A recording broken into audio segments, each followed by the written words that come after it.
Hey everyone, and welcome back to Sandcast Beach Volleyball with Trevor, who is overseas in Rome right now playing World Tour Finals left-handed. So we have two lefties on the podcast. So welcome back to the show.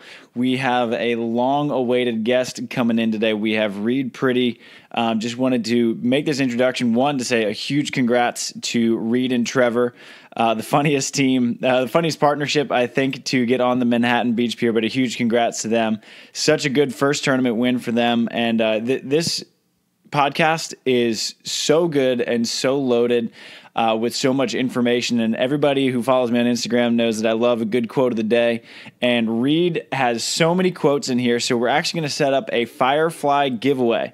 So what I want you to do is I want you to go on our Instagram. We'll have a post up about the episode and comment with your favorite takeaway, your favorite quote, your favorite Reid Priddy story, and explain why it's your favorite. And we will send our favorite comment a Firefly giveaway.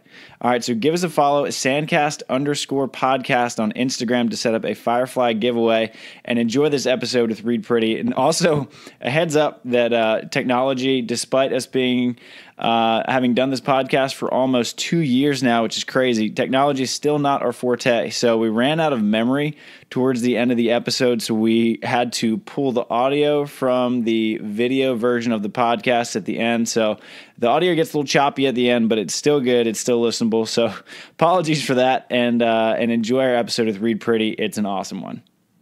Boom. Hey, let's go, Reid. All right. Nice job. Just adding value. All right. Well, now we're going. There we go. This is Sandcast, Beach Volleyball with Trevor and Travis Mawerder, and Reid Priddy has saved us from some technical difficulties at the moment. Don't want to speak too soon, though. We are brought to you, as always, by Wilson and our guys at Firefly Recovery, who we need desperately at the end of season, especially guys getting in fights with ref stands and winning Manhattan Beach Opens, which congrats. That is awesome. Not a bad first win. Yeah, fired up. Yeah, I think unfortunate circumstances, obviously, but I think we made the most of it, and it was a great experience. Yeah, and with Manhattan, well, I guess coming in, when you started playing beach, I know the big thing was Tokyo, but I'm sure Manhattan had to have been pretty high up there too. Yeah, I think of course. I think it's a big deal. It's a big tournament. It's deep sand, tons of history, and we kind of had to go through a lot of matches to get there. So I think that kind of worked to our advantage, especially on Sunday. I think we were both pretty gassed, and just being able to stay on stadium those 3 matches, kind of get in a groove, and I don't know, it was really fun. But it was one of those ones where it was just like, you guys know, like I think we were both just kind of locked in, not checking the phones, just kind of like going about work. So it wasn't until like days after that you're just kind of like, well, okay, that was cool. Yeah, right. It's pretty awesome. I'm a big fan of going airplane mode on game days and just like zero distraction. Totally. Yeah. I from watching from the sideline, I was like, Sunday morning, or actually even when you played Doherty and Evans, that was Saturday afternoon, I want to say. I was just like, you guys were just fired up. There wasn't like this pressure you had on yourselves, like you're getting tight when you made errors kind of thing, like super pissed. It was just like, you're pissed, but you're just even more fired up just to make points. And I was like, this thing might happen. I need to switch my mindset right now. I need to go from teammate to like friend now to watch this thing. And I actually did make that mindset change, and it made it a lot more enjoyable because I was like, do I want him to win or not? I don't know what's going on here. But I could kind of see that like momentum building for you guys. You guys were having a lot of fun. Obviously, 2 like extreme competitors just going at it, and it was like nothing to lose kind of thing. And then Sunday came around and you guys smashed Phil and Nick. I was like, well, this is going to happen, I'm pretty sure. Like, I really need to wrap my head around it. And it ended up being really cool to be around, and I was stoked for you guys, and got to celebrate a little bit, which was cool. Yeah. Be in the winner's circle. Straight to shellbacks. Yeah, I got adopted in there a little bit. It was cool. Of course. Yeah. Try. It's like the 3 team, you know. We're a 3-man team. That's why you got to start forking over your sponsors. I'll give you 50-50, man. Dude, I know. That's actually a great idea. I've never thought of that before. We should have got you a monster hat for the Sandcast today. Yeah, I'm all in. Now you're on team monster. You can borrow it for the. Saturday was kind of like the swing day. Obviously, we lost to Jeremy and Came, and for me personally, I just knew that I was just making the safe play like too many times, and I wasn't serving very aggressive, and just trying to play like tactical. And after losing that was kind of like in the back of my mind. But the rest of Saturday was still sort of like you're in the doghouse, just like stay alive. Mm-hmm. And we had some tough moments with Ed and Rafu, and then with Ryan and Miles, we got down massively in that first set. I mean, like, I think all of those matches we started off with like the 6-1 switch. Right. And it wasn't until Sunday that we actually led the first side switch. But there was a moment where we started to like gain finally some momentum, and we kept saying to ourselves, like, Saturday, like, we just didn't get any breaks. It was like guys were hitting, the outside part of the lines. Any net trickler went the other way. It was just kind of like, wow, we're getting like all of the breaks against us. And I would say, like, in the Miles-Ryan match, there was some stuff that was happening, between the net that, I think Trevor and I both, that's helpful to us. Right, totally. And there was a point where, they totally got hosed on a call. Trevor did touch a ball that it was like a block out, and the refs didn't call it. And we didn't really like try to sell it. We just weren't going to do the ref's job for him at that moment. And they ended up siding out the very next ball, and Miles just kind of like stared at us, gave us the the Miles, come on. Yeah. And it was just like 30-pound flex. Like, all right, like, we're not, there's fine. Like, I was like, bring it. Come on. And then even Fish on the side was like, I'm pretty sure he just brought it. And so I think from that moment on, it was just like, all right, like, now we're in it. Yep. Let's go to battle. And then Sunday, I think we got a lot of breaks. So all the breaks we didn't get on Saturday, I think it kind of came back. You just had to get him at the right time. Yeah, we'll take him. It's true. Just use him against Phil and Nick. Yeah. I remember that now. Wasn't it during a side switch or something? It was the end of the first set. Oh, it was in the set. So then he was like walking by and saying that, and you're like, bring it. Yeah. I was like, all right, let's see what happens. The problem is when you're playing against, I'm a fan of know who you're talking to, do it at the right times, is it going to make them better or worse kind of thing, whereas like I think Trevor's just like, I don't care because I'm doing it for myself. Yeah. Right. He's doing it for him. And yeah, at that time it was like he put like twice as much on the line, because now it's like we're playing for Manhattan, but we're also playing to not lose against this young up-and-coming kid, not let him have that up-and-coming win against us. So he put more on the line and like woke up the two guys who are more established than him. And I was like, good luck. Yeah. Wrong choice. Obviously didn't work. But I was also that kid, and I think as that kid you have to just go after people. You can't be scared. Maybe know when to talk. Like I did it a little bit. I remember Jake talking about it. He was like, you're still a rookie, kid. Yeah, I talked to Jake a little bit, but we beat him that match. But then he came around and beat me in the finals. So yeah, you got to be a little careful. Yeah. But it's interesting. How much value was added that, like, Manhattan everyone was there? It was like, except Billy and Stafford were in Moscow. I think they were Jake and Taylor, Billy and Stafford. Taylor. But, like, absolutely loaded event. Like, you had to beat Ryan and Miles, who were just in a final. You had to beat Cam and Jeremy, who have won an event. You had to beat Phil and Nick. And then you had to beat Chase and Casey, who had just won in the same tournament. I feel like that probably adds a lot of value, whereas, some other tournaments aren't that loaded. And especially in Manhattan, you're like, I had to work for that one. Like, there were no breaks. Excuse me. For me, when you start to put asterisks, like, oh, this event, that event, like, at the end of the day, I think we all just want wins, don't we? I mean, and there's only one team.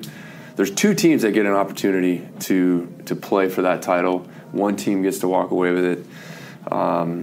At this point, I'm just trying to win every match that I'm involved in. And I think that the legacy stuff was something you think about after the fact. Yeah. But, like, in the moment, I'm certainly not sitting there going, like, oh, I could win the Manhattan, and what would this mean? It was just like, let's side out, let's stay in this, and anything can happen. I mean, yeah, so it was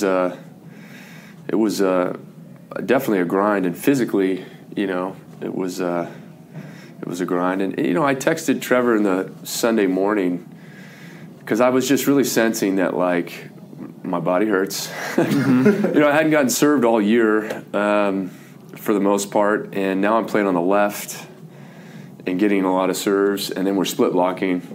Yeah. And then we knew we were staring down the barrel of potentially 3 matches. So I just texted him and just said, hey, 12 guys are waking up this morning with an opportunity to win this thing. Only 2 are, and I don't think we need our best today. We're not going to have it. But we just, every time we have that opportunity to make the decision, because it always pops up, right? When we're in competing mode, it'll just be like, play it safe or go for it. I'll just, so we just kind of talked like, let's just make that decision. Let's just go for it. Yeah. And I think we did that, and that kind of set us in motion of like, that's our philosophy for the day is we're going to stay aggressive, we're going to serve tough. And I think Jose's really good with that too, of just like, irrespective of the score, like keep going, right. Like hammer down. Yep. There's no sense of like, let's try to gauge the level of the match of what it's going to require. It's like, no, if you can play here, stay here. If you're playing here, whatever. Yeah.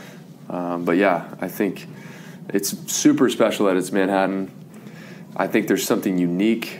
I have mixed feelings about the South Bay in general. I lived here for a long time, and it's this bubble. But so it's got some negative aspects, as does every place. Mm-hmm. But it's really special how much the community is connected to volleyball. I remember I stayed on the Strand one year, and it was a Sunday. I think it was 2 years ago. And it was like 6 a.m. I pop out of this little one-bedroom I was staying in onto the Strand, and like 22-year-old girl walks by, stops. Hey, Reid, good luck. Married couple that's 60 are walking by. They're like, Reid, good luck today. Mm-hmm. And so it's like the community kind of knows what's up. Yeah. And that's kind of cool. Yeah, the beach volleyball community, because it's so small, I think that's what helps make it so special, that like everyone knows everyone, and it's just like, oh, that's Reid Priddy, like he's gonna be in the finals, like this is awesome. Like you have that. Was it any different from indoor? Because indoor is like, it's a much bigger community than that, or is it still, because it's volleyball, it's still a little bit like pretty tight? I would say that World Tour is more like indoor. Okay. I think beach is just a different thing. It's all. I'm sorry, not beach. The AVP. It's all U.S. Mm-hmm. Everything's being done in English. You know what I mean? Like it's, and so, you're hearing stuff out there. Like I was pretty fueled. I would say. I would say my number one motivator in the finals was to play for Trevor, because it was like. I just, the people that just sit on the sidelines and like try to lob, bombs on other people, I think is embarrassing. And so, people were trying to do that during the finals, and I was just. You hear that a lot playing with Trevor. Yeah. Especially around the South Bay too. Now that Rosie's Raiders have probably switched teams. Right. Well, which he brings on himself, and he knows that. Of course. But yeah, that's interesting that you used it. Yeah, I think there's a lot associated with the community. There's like this, there's a little bit of this like cyberbullying, like I don't even know. I don't even know the people that decide to like want that kind of attention at a match is so interesting to me. Like grown people that are like older, right? And some of the stuff they say, I feel bad. But yeah. So you just, that's what's different. Like when I'm playing in front of 10,000, 15,000 people in Russia, like they could be saying the worst things in the world to me. And I'm just like, I don't understand what you're saying. Yeah. So, totally. I guess it is different when you're in Greece and they're like spitting on you and throwing coins. Yeah. That's pretty heavy. Translation for that. Yeah. And you've experienced all that. Yeah. Oh, yeah. Oh, man. Spit. How do you deal with the spit when you're serving? I had a Gatorade bottle thrown at me in Puerto Rico. It can be dangerous. Yeah. I thought that was pretty intense, but I only played for 2 years, so I have a tenth of the experiences that you have, I'm sure. Yeah, it can be. I've played in some hostile places. I think the gnarliest place I've ever played, and I actually didn't play in this match, but we went to Iran, Tehran. We were the first U.S. team to go. This was in 2016 and 2015, sorry. And the match is at 7, and we roll up at 5. And we're going like down in this tunnel, and we're just hearing them like stomping. It was already sold out, already full. It's majority male. They'll pack the stands here, right? Yeah, like those fans in are Chicago, insane. The Iranians traveled really well when I think VNL, is that what it's called? Wait, what? When the VNL came to Chicago, the Iranians like packed it. And when I want to say you were playing, I went like 2 years ago or 3 years ago in Anaheim, and you guys played Iran, and it was at SC actually, and at SC. That's right. SC, And it totally felt like a home game for them. Yeah, in SoCal. Yeah. It's kind of cool that they travel like that, and that they have that kind of support. It's really cool. Yeah, it was heavy though. Like when we came in Iran. When we came out of we finally like dressed up and we came out to like line up. There was like so much noise that there was like a physical response. Like I remember like wanting to like, it's like that fight or fight. So I was like ready to go. Like, and what was gnarly was that when our guys would serve, they would go bananas. I mean, we're talking horns. Right. I mean, it was 3 hours after the match. I was still ringing. Yeah. But when their guys would serve, they would be totally quiet. And so like 10,000 people would just like be quiet, and as soon as he made contact, they would light it up, and you would just kind of like jolt. It was so loud. So that was probably the gnarliest place I've seen a volleyball match. That's such a cool experience. Nice. I mean, just like hearing you talk about it, I feel like maybe when you were in the moment, you were like, wow, this is kind of intimidating. But I feel looking back, you're like, that was pretty cool.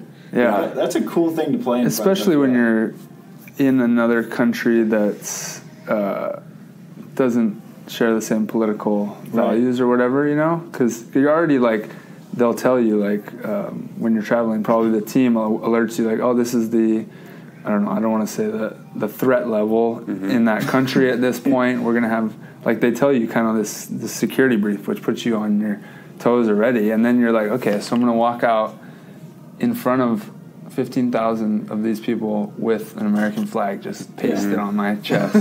And then they're going to be screaming at me, and then they are, and you're like, yeah, that's intense.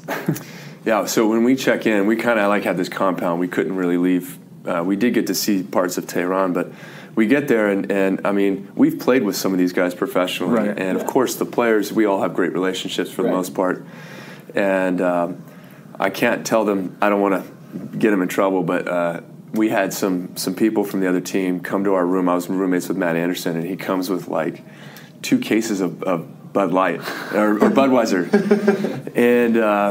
and we were just like, what are you doing? Yeah. And it was just his way of just saying, well, you're American, you probably like Budweiser, and we want to extend like, and who knows how he even got this? Yeah. Right. Like in Tehran, they're not. It's like I don't know if they even have alcohol like in normal places.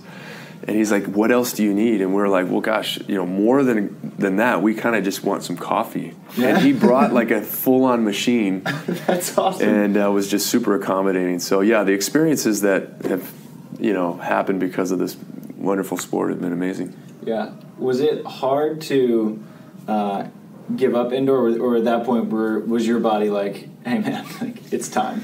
Yeah, it wasn't my body. So my body felt great. Okay. It was the real turning point was when I was in Italy in the spring of 2016. So I had set a sight to play with Micah because I knew that if I was going to make that 2016 team, I wanted to be dialed with the setter, right? And so I was coming back from my knee injury, and it all worked out for me to play with that team. So I'm in Lube Civitanova, which is formerly Macerata, and amazing fan base, amazing place to play. I'm getting paid. Weight room's great. Doctor, physio. Like, you guys know, when you travel, sometimes those things are total wild cards. Right.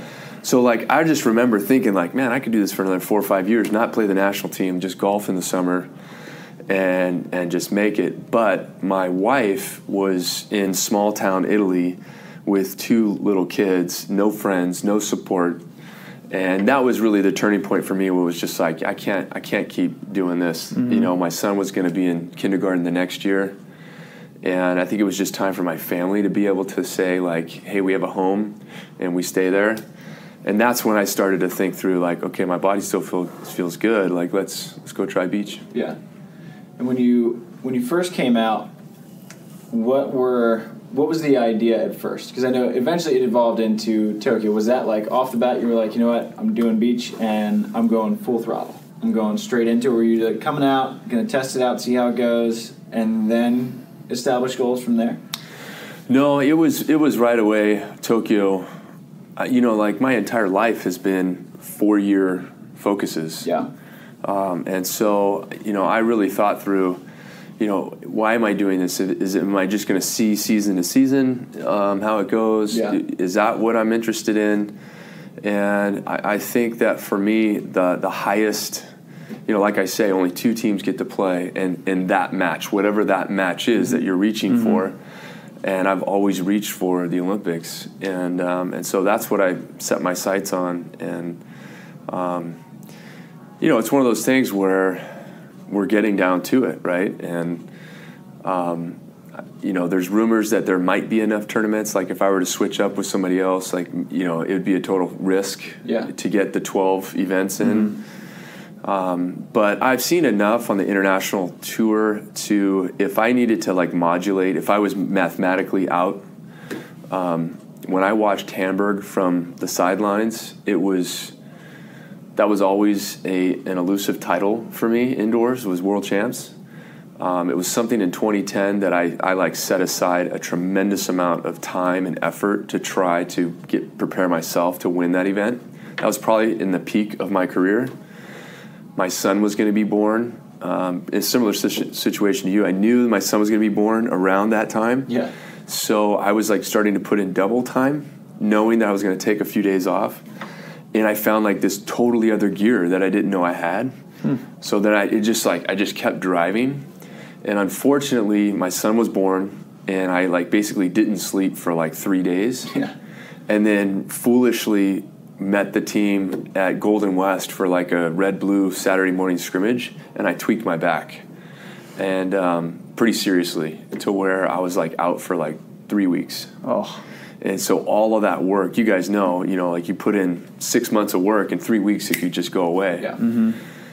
So all that to say that I have no, even though Tokyo is my goal, there's so many factors I can't control. And that's been the most frustrating part of it.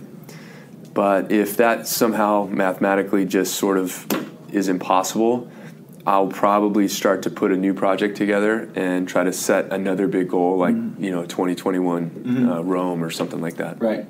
And I feel like one of your biggest focuses, I think you do such a good job of kind of espousing and putting out there, is just, even though, say, the World Tour was kind of a grind and maybe not the results that you wanted, but I feel like you've also probably learned a ton. And just even though, say, you get like a 25th, you probably learned something with Theo, just playing with them, and that got you better to win a Manhattan, which might not have even been on your original goal. So, like, one goal didn't happen, but that paved the way for another. Sure. So I feel like, because we were talking with Brandy a couple weeks ago, and she was saying, we were number 1 in the world last year. We're not this year. I've learned way more. It's like, what have been some of the things that you've picked up this year, kind of grinding it out and traveling from this way to that way, and then just playing with a new partner and winning? We are going to take a quick second to pause for a commercial break from our sponsors, who keep the show moving forward as always, as do you, the listeners. You guys are by far the most important part of this show. Just wanted to give a huge thank you to everyone who always says hi at the beach and says thanks for the show, thanks for all the information, for putting it out. And honestly, I almost feel bad taking gratitude and thanks, because it's just a blast. It's an absolute blast for me and Try to just talk volley, and it's an absolute blast to know that you guys are listening. So a huge thank you to you guys, the listeners. You are the reason that we do the show in the first place, and the reason that it keeps going on. Another big reason is the fact that you are still supporting our sponsors. One of our favorites, obviously, the ball maker of them all, Wilson Volleyball. The AVP plays with it. The CBVA plays with it. The college girls play with it. Everyone plays with Wilson Volleyball except for the FIVB, who uses a Mikasa, but we're not going to worry about that for now, because for now, it's the end of AVP season, which means that your balls are probably a little bit beat up, and you probably need some replacements. So order some at wilsonvolleyball.com and use our discount code WilsonSand for 20% off. All right, that'll get you a bunch of new volleyballs that you'll need heading into the off season, at the end of season here, as it winds down. Our next sponsor. Now, all the Beats players listen to this. You need something to do with all your prize money. Might as well go over to Pacific Coast Wealth Management. Hit up our guys over there. They can help you out with a retirement portfolio. They can put your money in all the right spots. They're great guys. They know beach volleyball. They're the ones who help put on the Laguna Beach Open. So hit up our guys at Pacific Coast Wealth Management and talk to them about your finances today. And last but certainly not least of our sponsors, we have Firefly Recovery. And God bless those guys at Firefly, because they are the only reason that my knees are still intact at this point in the season. Travel, it isn't just a pain to travel anymore. You can actually recover while you travel. You can just strap them on your knees, and it moves the blood flow around, so when you step off the plane, you're not all stiff, and you don't need a full day or two to get ready to play. You are just ready to rock and roll as soon as you step off the plane. If you are an office worker, you can slap those things on while you're in the office, and it'll go. I've gotten a lot of messages about Firefly and how great they are, so give them a try today at Firefly Recovery. And now, back to the show. I think the number one thing that I've learned is, and it's not groundbreaking, but you need to develop a skill set that is repeatable. So, especially on the World Tour with that other ball, the Mikasa, like, how do you develop a serve that you can do every time? Mm-hmm. Not something that's just like, oh, I feel good today, so like it's working. And so that's been sort of annoying. Like, obviously with the Wilson, I was able to catch into a nice rhythm there during the Manhattan. I haven't been able to do that with the Mikasa, and it seems like other countries have that skill, higher up on the shelf, than it's all they've played with. Yeah, that's all they know is that ball. Like, other countries will pick up this ball and be like, "Whoa, like, what's this like? This is what you guys play with?" They probably hit a lot into the net. Like, holy cow, I'm snapping the crap out of this Wilson. Mm-hmm. Right, yeah, totally. Yeah, but I mean, to answer your question, I think that learning is the most important thing. It was interesting. I probably could, like my wife was talking yesterday about the partner situation and like, what are we actually looking for? And the list is probably totally different than when we started. But high up on the list, if we were to have three things, high up on the list is the ability to learn. And yes, what Brandy says, I think can be true, that you can learn a lot from losses. But I've always talked about it. I call it like the double black belt. Like, the best, I think the ultimate is when you can win, but you treat wins as losses. Right. So when you can take just as much from a win as you can from a loss, to me that's like double black belt, like legendary status. And I think that's the goal for all of us, is how do we not let all the little things go just because we won? Right. And, once that euphoria sort of dies down where we think like we're on top of the world, how do we sort of like look at ourselves honestly and say, you know what, I could have done this better, or in the semifinal, I got in trouble there with Phil. What was he trying to do? What can I do next time better? Mm-hmm. Yeah. I've noticed that, like, I mean, everyone does it. You lose and you're like, leave me alone for a while, I want to reflect. And you're like so passionate about reflecting and getting better and what can I do? I mean, a lot of us are going to write notes and like all this stuff. And I'm like, well, that was really productive. But then you win and you're just like, give me a beer, let's go, and you never take the time to actually do that when you just did something right. So you better remember what you did, and it's even more valuable to remember what you did right. But then, obviously to acknowledge the stuff you could have done better. I think I made that connection for sure. I remember actually writing a post about it. I can't say that I've done it, but I'm on my way. I do agree. I agree, though. Yeah, I definitely agree. One thing I notice with your ability to learn and like your passion for learning as a whole, it helps you not like ride these roller coasters quite as much. I feel like, because you're not like achievement based, results oriented, and but that must be difficult, like to be so to have like the beginner's mind, right? That's like path to mastery kind of stuff, right? Yeah. but as like the most accomplished player. And like, I'm always curious about that balance of coming out here as the most accomplished player, volleyball player, on the beach, but not a beach player. And you have like guys like me and Trevor heckling somewhat from the sideline. But like, I mean, you obviously did it well. And how did you go about balancing that? Like, you know, being a beginner, not a rookie, but because you were out here years ago, right?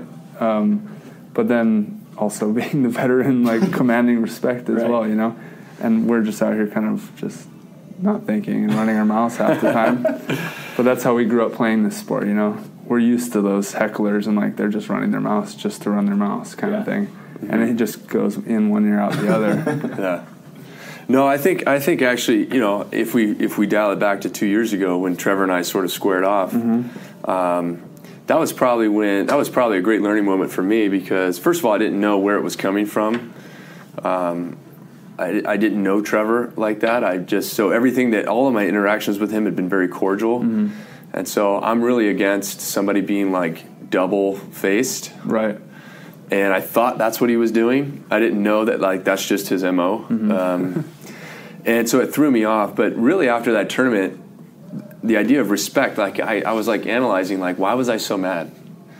And it was like, well, you know, he showed you disrespect. It was like, well, why should I have the expectation that somebody should respect me?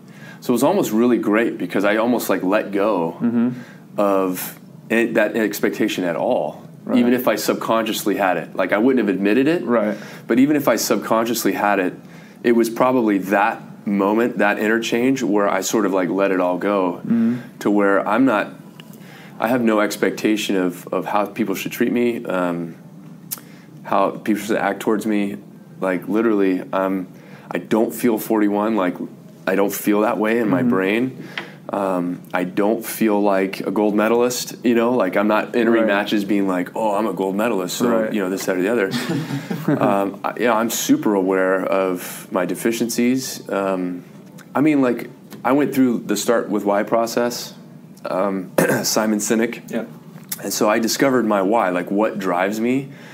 I have two sort of drivers. One is to push boundaries, and the other is to inspire collaboration.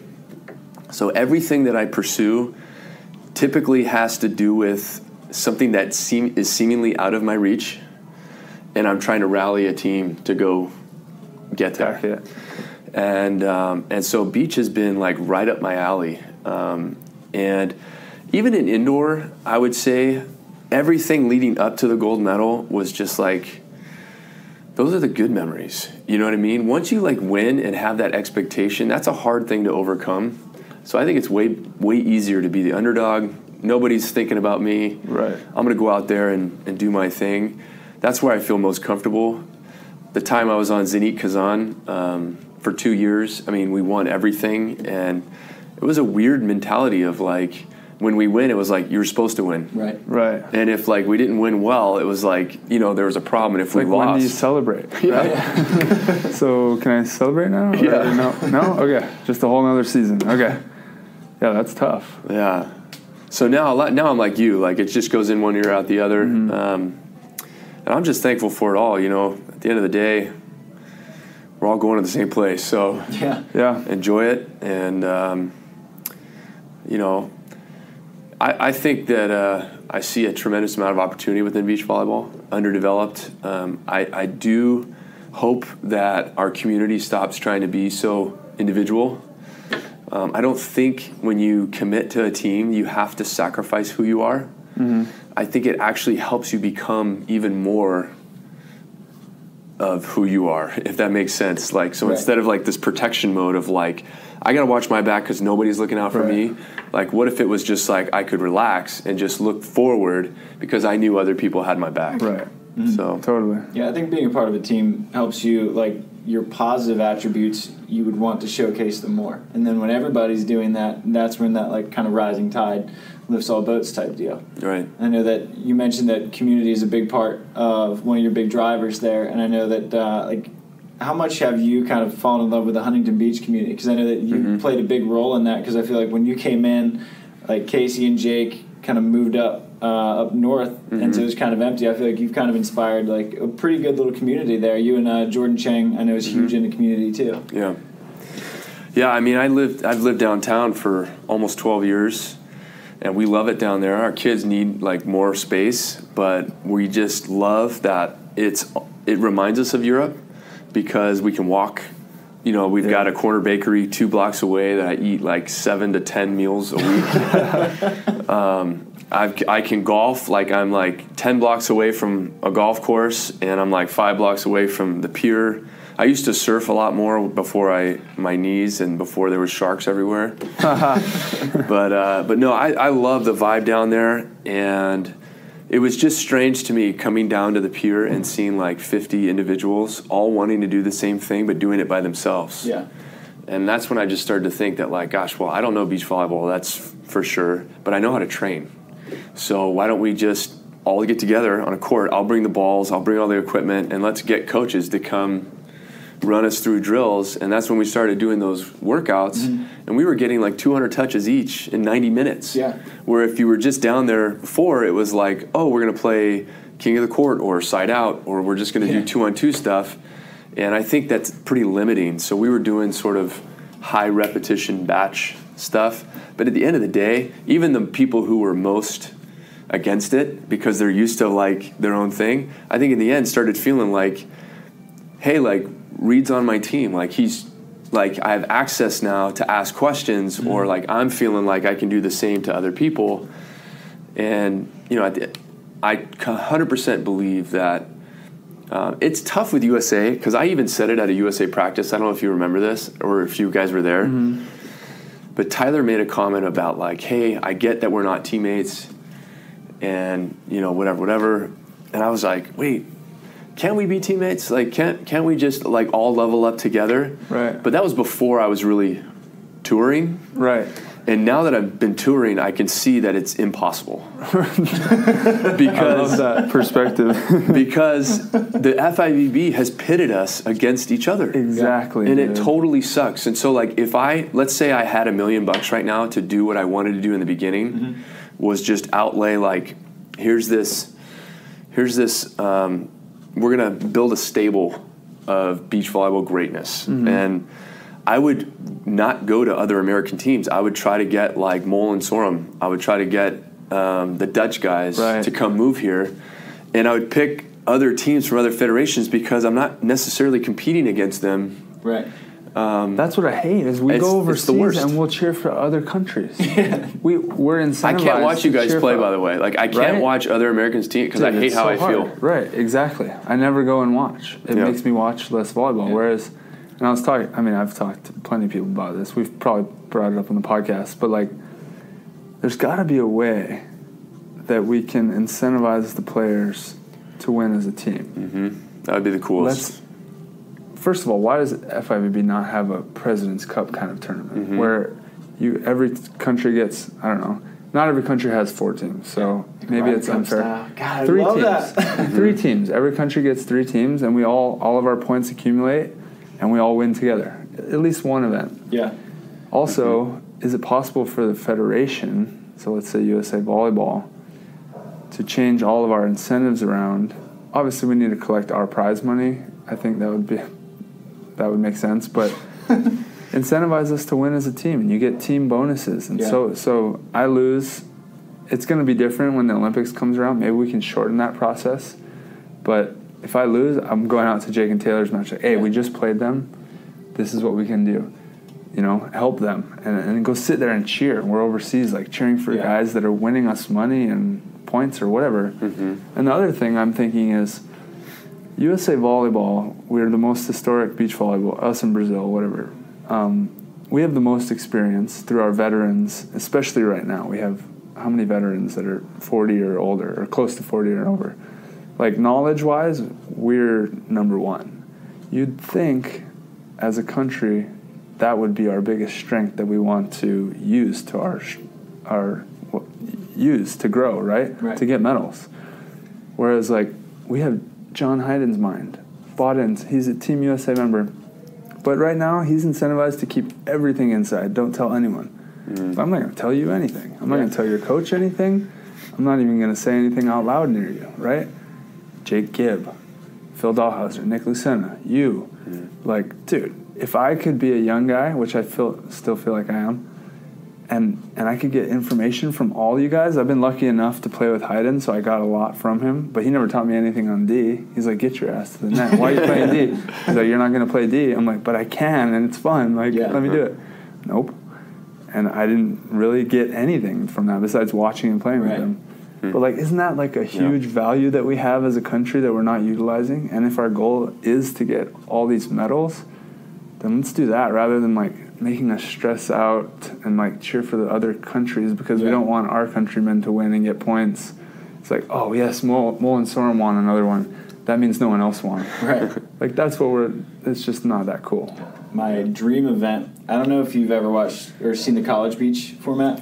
So you get 5 teams from each college, and they're arranged in court 1, 2, 3, 4, 5, ideally by talent. So in the U.S., like court 1, Phil and Nick, I think would probably be still, and then Jake and Taylor, Try and Trev, and so on and so forth. Like I would love to see U.S. 5 versus Brazil's 5 in just an exhibition, and then and in U.S.'s 5 and Germany's 5, or whoever. I don't know who else. Russia could probably put 5 good teams together. Totally. Like, I think that would be such a cool event to have like that college-style format, because then you can root for each other, because then it's the team that wins 3 of those matches of the 5 wins. So, like, if, we drop courts 3 and 5 but win 1, 2, and 4, then we just beat Brazil. And so it's like kind of a Ryder Cup. I know you're a golf guy. So and the Ryder Cup is bananas. Yeah, like, I love that event. And you bring like a little bench next to the bench for the team to sit. So they're sitting next to the court on camera, like everything. You should see when there's only 1 court left in college and the other 2 have split.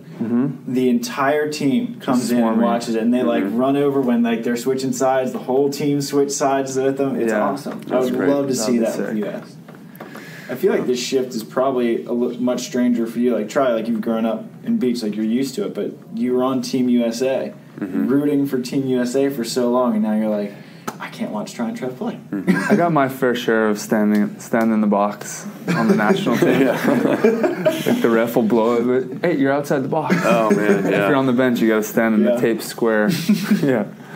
Yeah, what sport makes you the bench stand like away from the court and then stand up, no seats? Yeah, and they put like 15 extra chairs there, but you can't sit there. Right? There's always way too many chairs.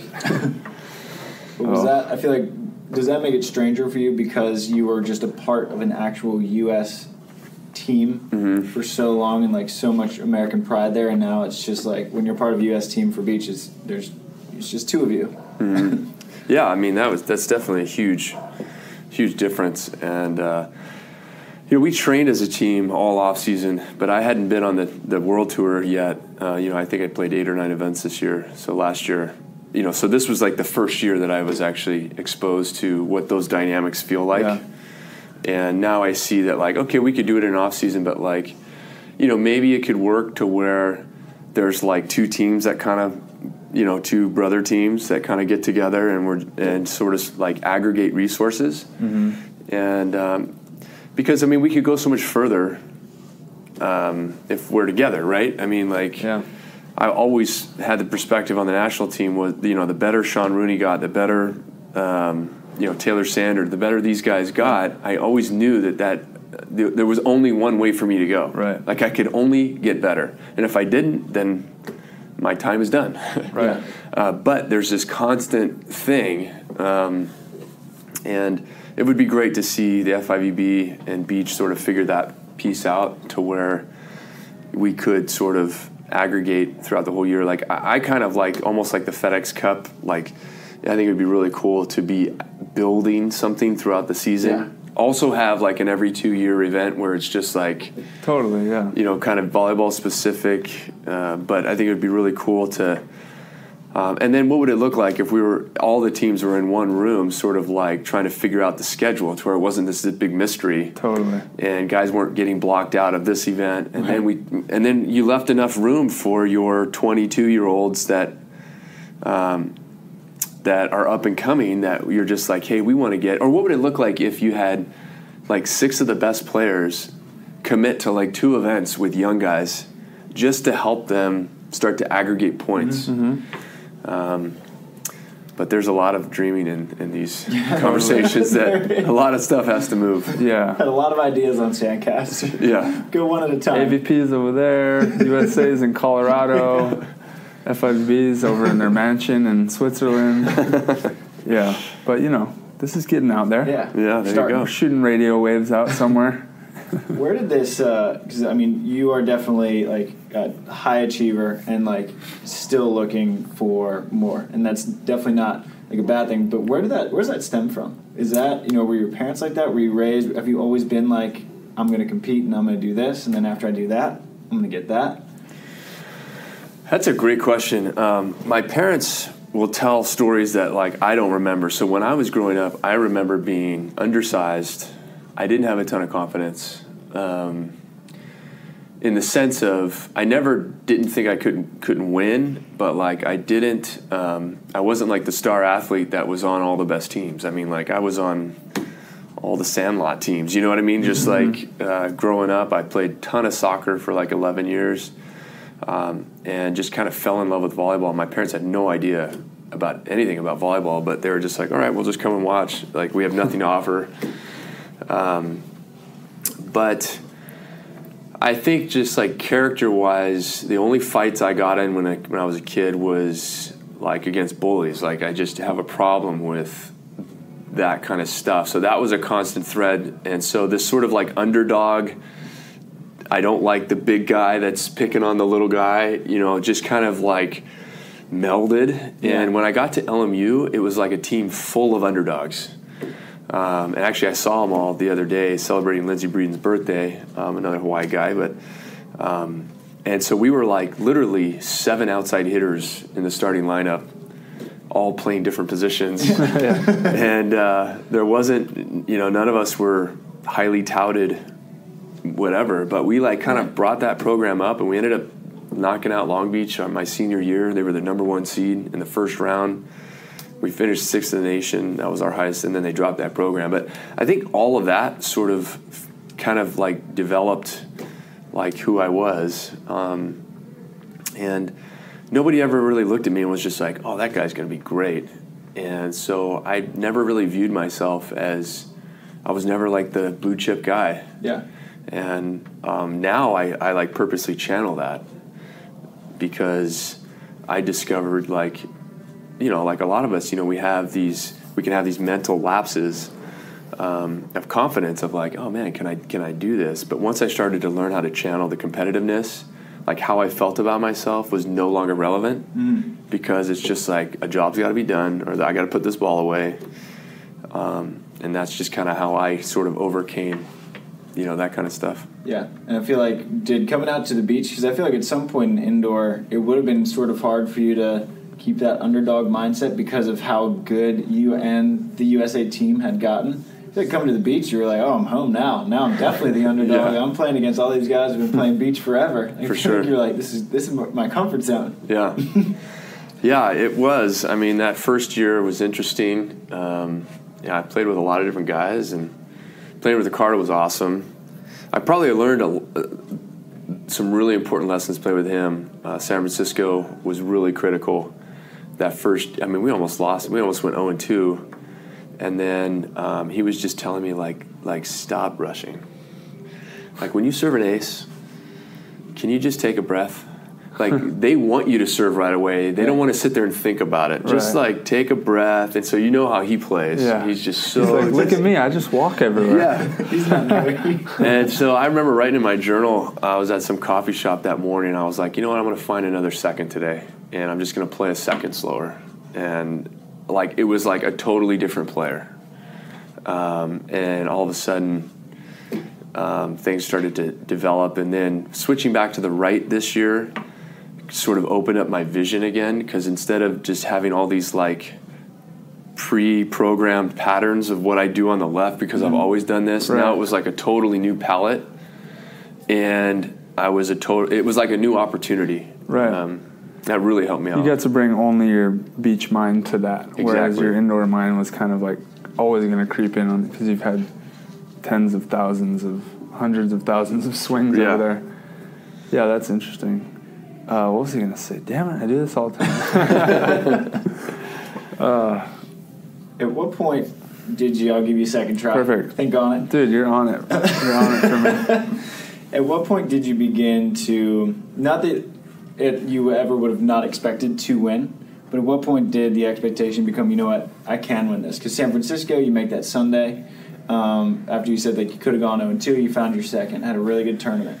Did the expectation ever become to win at any point, or was it just a slow improvement to be like, yeah, like I can beat all of these teams? Mm-hmm. So I have tremendous self-belief, but I don't like expectations. Mm-hmm.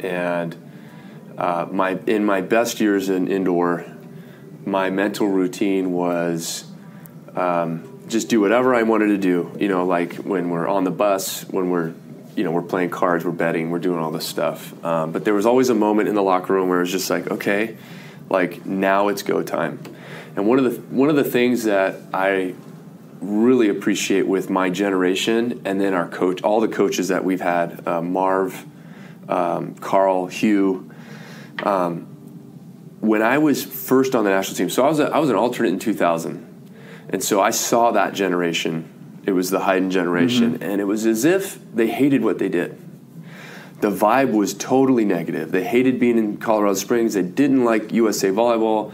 And there was I heard a lot of those stories on my road trips with Hayden. I'm sure. So they hated everything. But for whatever reason, the shift that took place when my generation kind of came in, and then with all of our coaches, it was very focused of like, we're here, so let's be here, and let's be all in. Yeah. And I really love that stuff. And that's why, like even after we won Manhattan, our first practice with Jose, it was just Jose, Trevor, and I. Mm-hmm. I think we're both feeling it. You know what I mean? We're both probably still, like, I think my screen time was ridiculous on my phone last week. But I loved how he just kind of like laid into us like nobody cares.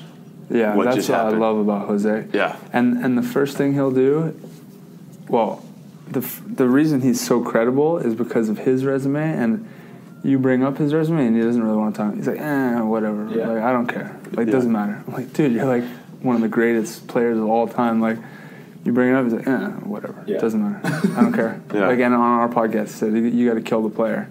Yeah. And you see a lot of coaches that aren't able to do that. Right. But yeah, it's amazing having Jose in that sense, because what are me and Trevor going to do in 1, 2, 3, 5 seasons even that can even compare to that, right? And so he can totally always just come at us and be like, you guys aren't shit. Get back to work, right? Mm-hmm. So yeah, I think that's really nice. Yeah. Yeah, so for me, that channeling that, like that blue collar, nobody cares. Nobody's thinking that you're going to be the guy that's going to win, or you're the team or whatever.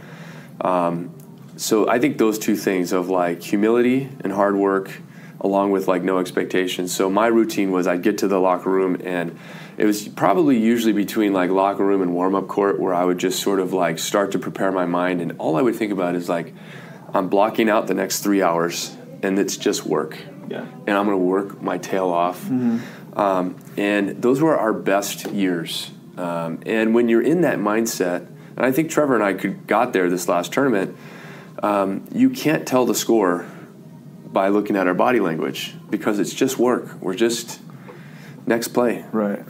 Like mistake, next play. And that's kind of how so I don't think, you don't have a goal of going to the Olympics and not probably have the expectation that wins are going to come. Yeah. But I never enter a tournament thinking, it's just no fun. Right. Like, it's really no fun. It's really stressful. There's more negative outcomes when you have those types of expectations. Mm-hmm. But when you're sort of freed up to just, like, work hard, that's where it's at.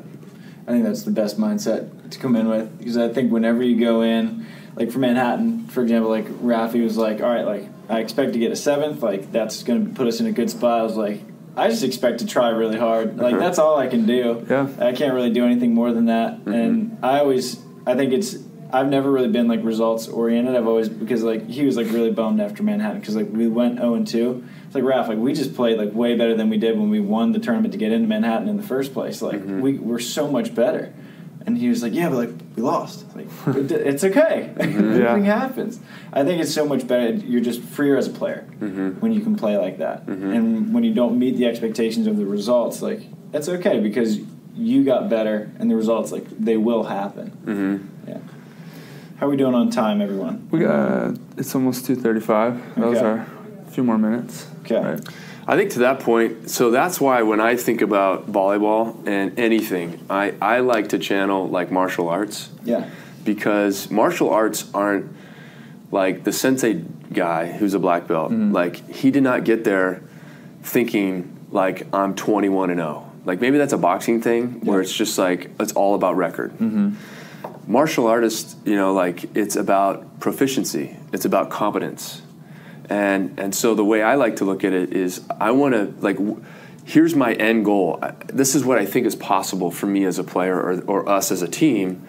What are the behaviors that I need to display? What are the feathers in my cap that I need to have to be that player? And then you work towards that because then, you know, I mean, this is probably the first thing that came to mind is probably too cheesy of an analogy, but it's kind of like a street fight. It's like, now you're in the Manhattan, now you're playing in a match, and you are who you are. You have the skills that you know, it's not like if you're 1-0 or 0-1, that somehow has changed your proficiency. Right. And so it's always about trying to level up to the next belt level. Yeah. And that comes not by wins and losses. Like you learn from both, but it's like how good could you guys get as a team? That's what's important. And it's hard to do that when it's your profession, obviously. Yeah. But I think that's the mindset that I certainly have of just like, I want to get to that double black belt status. And that just means that I'm ready for anything. And that's how I felt in indoor my last match. That day, I just felt like I had everything I needed to handle any situation. Whether we won or lost, whether I played or didn't play. And that was an awesome feeling. And it almost slowed down time because it was like, there's nothing that could surprise me. And if something surprised me, I would be ready for it anyway. Right. You know, so that's kind of how I think about it. That's cool. How do you get to that double black belt level that you're seeking? Well, I think Tri alluded to it. It's about feedback loops. Yeah. So for everyone's process is different, but like, how do you create patterns that there's you know, execution, reflection, assessment. You know, new execution, reflection, assessment. How do you create these feedback loops, and how do you stick with it, whether you're winning or losing? Way too often on the beach is a mentality of self-preservation. I'm too scared to be vulnerable because, you know, whatever. And so they're not leaning into conflict.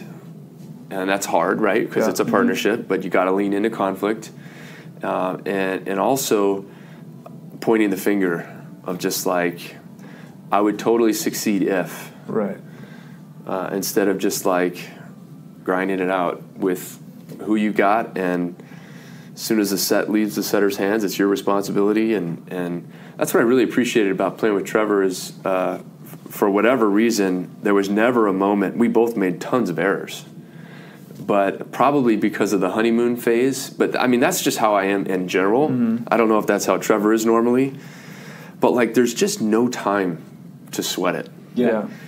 And as long as you know, the guy's committed and wants to win, like I have no doubt that he wants to win. I think that's what it is at the end of the day is like, do you trust the person? And I think people, you're just saying, it's like, people get into these matches like as an individual. It's like, even if that guy sucks, it's your fault. You're supposed to put together a team that can achieve what you're trying to achieve. Yeah. You put this team together. That's you right there, right? If you need to make changes there, then okay. But like, you probably you could not have been a good teammate, or maybe you chose the wrong guy or whatever. But like, other people are like, yeah, if he would have played better, like he choked or whatever. It's like, that's you, dude. Yeah. Your partner choked on your watch, like next to you. Yeah. So I think people don't really realize that kind of thing. I liked what you said when one of the Amazon interviewers was kind of in the booth, and you mentioned, I think me and Trevor are cut, from the same cloth, and that we're competitors. And I think that I was talking to Jordan yesterday about the types of partners that I like, and I like, at this point, most people can hit a highline shot successfully and serve well and set well. So I think it's more about mentally, and I think that you and Trevor were so successful because mentally, you're both right there. You both know how committed you are. So if Trevor hits a high line, you're not going to get on him because he didn't do it on purpose. Mm-hmm. He's going to go back and hit the next one better. Mm-hmm. Yeah. I feel like having that mental sort of mesh is almost more important than the physical. And I think, I don't know, just from watching you guys play, I feel like that was such a big thing for you guys. Mm-hmm. Yeah, I would say, being competitive is super important out here. Being teachable is also super important. Taking personal ownership over your stuff and not worrying about not sweating the small stuff. And I think competing covers a lot of weaknesses too, when you're just kind of grappling and grinding. But we certainly, channel that, and hopefully we can back it up in Chicago. I think that would be a pretty awesome thing to do, is just to go back out there and just pick up where we left off. Certainly everyone's going to be heightened senses on us, and we're not going to get any sleepers. But I think we're ready for that challenge, and go for it. Say so. I think there's no better way to prove that you're ready for a challenge than winning Manhattan. Totally. Which, congrats again. Thank you. And there's that expectation. You earned it back. Another thing to deal with. Yeah. No, I know that. I don't know if you. I was going to say, kind of running low on time. Final question. Wanted to make sure we had room for the final question for you, Reid, which is, if you had to give one piece of advice to an up and coming beach volleyball player, what would that piece of advice be? Ooh, great question. I'm going to make this two-part for you. Also, what would your advice be for an indoor player coming out to the beach? I like that. For obvious reasons. Yeah. Yeah, well, that's, so I get asked that question from the indoor family all the time. For sure. I think that my number one advice for... Stop for a second. It'll run out. Card? Card full. Okay. We still have the audio on Mevo. Perfect. We can just loop it in. Okay, perfect. All right, so two-part is, the first is just advice to beach players. There's no shortcuts to skill acquisition, and I've known that from day one. So even with the beach hack, that was met with some resistance. It was never intended to presume that you could take shortcuts. It was, how do we know how to place our 10,000 hours into the right buckets? Yeah. And if there's 6 things that people are doing out there, but only 3 of them move the needle, how do we go all in on those 3 because we're short on time? That was where that was at. So I think getting after it on the beach, getting as much touch as you can. A lot of people think that you just need to go out there and play. I think training is really important, to groove those skills. But at the end of the day, I always say to people when I talk to them, it's learn how to control the ball and learn how to control your body, and you can do anything, right? So whether you're golfing, whether you're playing indoor, whether you're playing outdoor, those are the 2 things. So it took me a while to learn how to control my body in the sand, and it took even longer to learn how to control the ball in the sand. Every court's different. It's crazy. I was talking to, we had dinner with Jordan Larson last night, and she was asking me about the beach, and I was just like, you can't just groove a jump serve, because court 1 is different than stadium, which is different than court 6. And on one court, the sands fall off. And one court you feel like you're going uphill, and you can't just sit there and groove 10,000 reps of a jump serve. So you have to be able to be a little bit fluid. But for indoor people, I just think volleyball is volleyball. When I started playing volleyball, we would play on grass. We would play on hard court sand. We played on rug in the Mormon churches. But you need to obviously spend your time out there. And what I like to say in that first year is, I didn't know what I didn't know. So stick to your strengths and let your weaknesses sort of show themselves. And then you know how to adapt. Yeah. But obviously, you're going to have 1,000 opinions coming at you every day. Yeah, for sure. Try to find one that you can trust, and run with it. Yeah. Reid, thank you tons. Appreciate it. We'll see you in Chicago. All right, see you guys there. Thanks for having me. Shoot.